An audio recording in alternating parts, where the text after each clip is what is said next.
Pourquoi donc les juges Tounkara a-t-il mal utilisé les articles 288 et 291 du Code de procédure pénale? C'est de ça que nous allons parler dans cette vidéo. Suivez.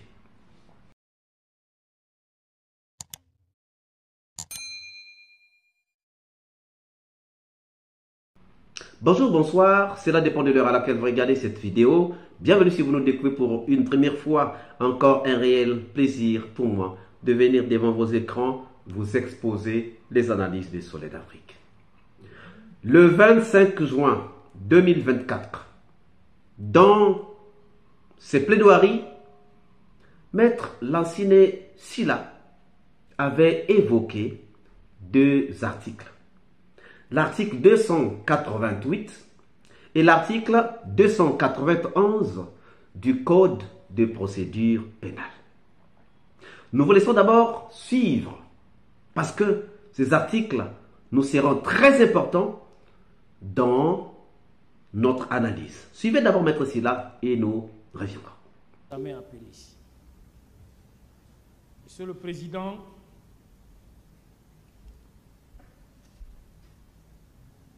revenons à présent à votre acte de saisine, l'ordonnance de renvoi numéro 007 en date du 29 décembre 2017 qui a été rendue conformément aux dispositions des articles 288 et 299 du Code de procédure pénale. Vous me permettrez de donner lecture de ces dispositions parce que elles nous permettent de parler de l'étendue de votre saisine. Elles permettent d'éviter qu'en dehors de votre acte de saisine, que vous puissiez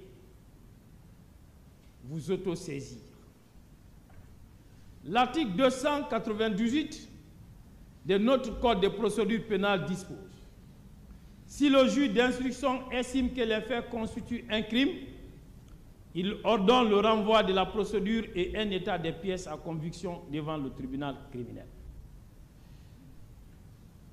L'article 299 poursuit: les ordonnances rendues par le juge d'instruction en vertu de la présente section contiennent les noms, prénoms, date et lieu de naissance, domicile et profession de l'inculpé. Elle indique la qualification légale du fait imputé à celui-ci et de façon précise les motifs pour lesquels il existe ou non contre lui des charges suffisantes. Monsieur le Président, vous conviendrez avec moi que ces dispositions légales sont très claires. C'est à leur lecture, il résulte que l'acte de saisine du tribunal est bien l'ordonnance de renvoi contenant les prénoms, noms, date, lieu de naissance, domicile, profession de l'inculpé, avec indication de la qualification légale du fait qui lui est imputé et les motifs précis pour lesquels il existe des charges suffisantes contre lui. En application de ces dispositions légales et suivant l'ordonnance 007 en date du 29 décembre 2017, le pool des juges d'instruction a renvoyé M. Abouakar Diakité Ditumba, né le 30 avril 1968 à Conakry, de Mamadi Diakité et Feu Garay Bari, médecin militaire, matricule 24 783 G, marié à une épouse, demeurant au quartier Béanzin, commune de Matoto, Conakry, ces 10 ans jamais été condamné, mandat de dépôt du 14 mars 2017. Au motif, Monsieur le Président, qu'il résulte de l'information des charges suffisantes contre lui pour avoir commis les infractions suivantes. 1, Monsieur le Président, tel que ça résulte de l'ordonnance de renvoi: assassinat, fait prévu et puni par les articles 206 et 208 du Code pénal. 2.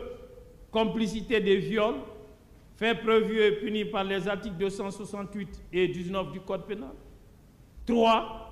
Complicité d'enlèvement, de torture et de séquestration, fait prévu et puni par les articles 19 et 103 du Code pénal. 4. Coups et blessures volontaires, fait prévu et puni par les articles 239 et suivants du Code pénal. 5. Complicité de vol à main armée, fait prévu et puni par les articles 19, 373, 381 et 382 du Code pénal. 6. Entrave aux mesures d'assistance et non-assistance à personne en danger, fait prévu et puni par les articles 298, 97 et 298 du Code pénal. Monsieur le Président, Messieurs les assesseurs, voilà les faits et leurs qualifications pénales pour lesquels M. Aboubacar Diakité Ditumba est renvoyé. Vous venez donc de suivre Maître Sylla. Maître Sylla cite l'article numéro 288 qui dit « Si les juges d'instruction estiment que les faits constituent un crime, ils ordonnent le renvoi de la procédure et un état des pièces à conviction devant le tribunal criminel. Le mandat d'arrêt ou de dépôt décerné contre l'inculpé conserve sa force exécutoire jusqu'à la comparution devant la juridiction de jugement. » Il cite encore l'article 291 qui dit « Les ordonnances rendues par les juges d'instruction en vertu de la présente section contiennent les prénoms, noms, date et lieu de naissance, domicile et profession de l'inculpé. Elles indiquent la qualification légale du fait imputé à celui-ci et de façon précise les motifs pour lesquels il existe ou non contre lui des charges suffisantes. » Et Maître Sylla dit, ça ce sont les articles qui vont être le soubassement donc de notre analyse.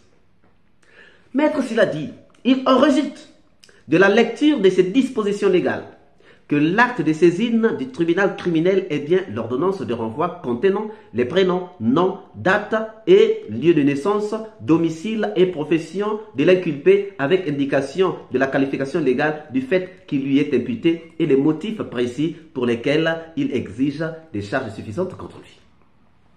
Donc, l'ordonnance de renvoi qui saisit le tribunal, c'est une ordonnance. Et cette ordonnance-là doit avoir le nom, le prénom, la date de naissance, le domicile, profession de l'inculpé, avec indication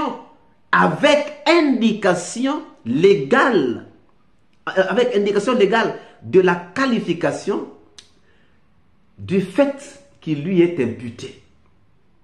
Donc, Toumba étant devant la barre, le président du tribunal doit lui lire l'ordonnance de renvoi où il y a son nom, où il y a son prénom, il y a sa date de naissance, son domicile. Il a toutes ces informations-là. Mais à l'intérieur, il faut qu'il y ait la précision, il faut qu'il y ait la qualification légale des faits qui sont reprochés à l'inculpé, donc à Toumba. Or, l'ordonnance de renvoi qui emmène Toumba à la barre est l'ordonnance de renvoi numéro 007 du 29 décembre 2017. Et en application de ces dispositions légales suivant ordonnance numéro 007 en date du 29 décembre 2017, le pool des juges d'instruction a renvoyé Aboubacar Sidiki, dit Toumba, né le 30 avril 1968 à Conakry de Mamadi Diakité et Feu Diaraï Bari, médecin militaire, matricule 24 783 Bargé, marié à une épouse demeurant au quartier Béanzin, commune de Matoto, Conakry, se disant jamais été condamné. Donc, en fait, ça, c'est ce que nous pouvons retenir. C'est le peu que nous pouvons lire. Donc, dans cette ordonnance de renvoi, il y a déjà toutes ces informations sur Toumba. Alors, on ajoute, MD du 14 mars 2017, au motif qu'il résulte de l'information des charges suffisantes contre lui pour avoir commis les infractions ci-après. Donc, on mentionne les infractions pour lesquelles Toumba se retrouve dans cette ordonnance de renvoi. Et c'est bien dit. Je peux donc lire ces infractions.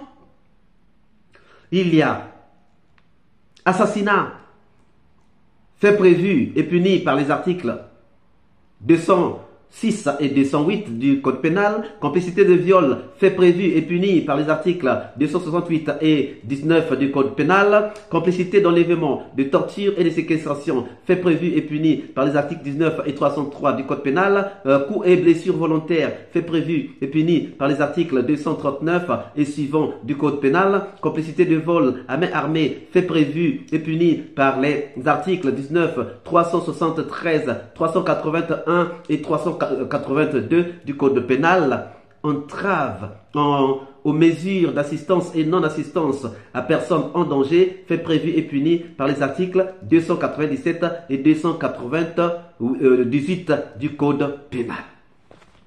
Donc voilà les faits pour lesquels Toumba se retrouve devant la barre. Mais comment va-t-il se faire que Toumba soit condamné de crime avec guet-apens alors que ça ne ressort que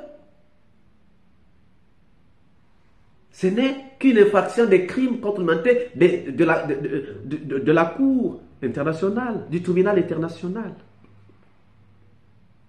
Toumba a été notifié de certains faits qui lui étaient reprochés, des infractions qui lui étaient reprochées. Nous venons aussi de les lire. Ce sont ces infractions-là qui sont sur l'ordonnance de renvoi, qui porte son nom, son prénom, qui porte sa date de naissance, son domicile, tout ça que nous vous avons lu et que Maître Sylla avait le 25 juin lu dans le début de ces plaidoiries. Chers amis, voilà les faits et leur qualification.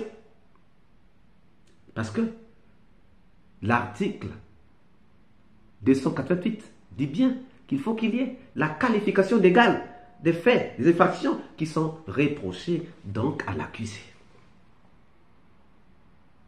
Oui, s'il avait seulement, Tounkara, condamné Toumba par rapport aux infractions qui sont sur l'ordonnance de renvoi, on pouvait le comprendre. Mais lorsqu'il vient déjà placer les infractions pour lesquelles il n'avait pas été saisi et qui ne sont pas du ressort des crimes et infractions de droit commun, mais qui sont plutôt de la compétence de la Cour internationale, il y a un problème. Si les gens ont emmené Toumba devant le tribunal, c'est pour les infractions que ces gens ont citées, que les juges d'instruction ont citées dans l'ordonnance de renvoi. Mais comment donc Tounkara sort de l'ordonnance de renvoi, va nous chercher d'autres infractions pour venir les coller à Toumba, alors que Toumba n'a jamais été accusé ou encore soupçonné de ces infractions. Vous prenez un voleur, vous l'emmenez devant quelqu'un, devant un juge. Vous dites qu'il m'a volé du pain, qu'il m'a volé des œufs. Mais je vous l'emmène pour que vous puissiez les juger. Et vous, les juges, à la fin, vous dites non, tu as aussi volé une voiture. Mais on ne l'a pas emmené là pour la voiture. On l'a emmené là pour le pain et pour les œufs. C'est ça qui prouve à suffisance que Tounkara est sorti donc de l'ordonnance de renvoi qui le saisit. Tounkara est juge par rapport à cette ordonnance de renvoi. Il est sorti donc de l'ordonnance de renvoi. Pourquoi est-il sorti de l'ordonnance de renvoi? Et ça, ce n'est que la preuve suffisante que, ou bien Toumba a été un condamné tout fait, ou encore l'incompétence de Tounkara, ou encore je ne sais quoi. Mais la décision est dite. Que faut-il en faire? Voilà la question que nous vous laissons. Et dont nous attendons les réponses dans les commentaires. Si cette vidéo vous a plu, ne manquez pas de laisser au pouce bleu, de commenter, de partager. Si vous n'êtes pas encore abonné, c'est le moment de vous abonner et surtout de ne pas manquer d'activer la cloche de notification afin d'être averti à temps réel de toutes nos prochaines publications. Quant à moi, je vous dis à très bientôt pour une nouvelle capsule. Ciao!